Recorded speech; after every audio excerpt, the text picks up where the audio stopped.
Hi guys, this is our VW Golf Estate TDI Auto that we've got as a project. A few little bits and pieces to do. We've scanned the car and it's come up with brake pedal switch.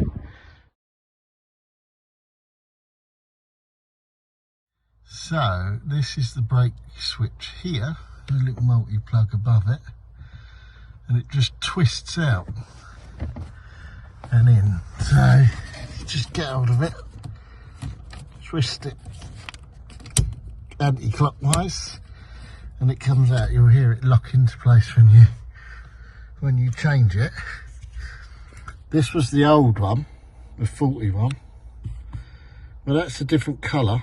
They were the same part numbers, and maybe that one's slightly upgraded, but basically all this piece is back up under here. 3 screws hold it. One there, and one there. And then you've got the 2 cowlings, the side pod. It all just clips back together. However, these panels, these do need to be screwed back in. They're fairly straightforward, really simple to work out.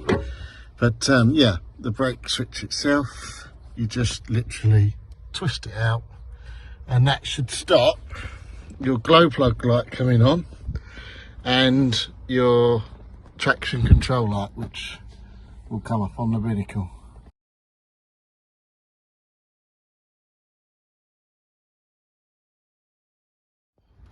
And here's our finished video with the car put back together, albeit a few fingerprints and that. The screws were missing, so I've had to replace them. But yeah, all back to normal now. Everything works as it should. No more glow plug light, no more traction control light. This bonnet release wasn't in at all, and we actually found it in the car.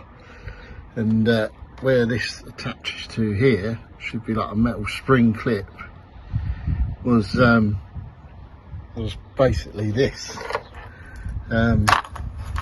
That replaced it, and then you would have this part come out instead of that and pull it, but can't find the metal clip anywhere, so I've used a cable tie, and yeah, she's lovely and free now, so hopefully that carries on working. I hope it helps.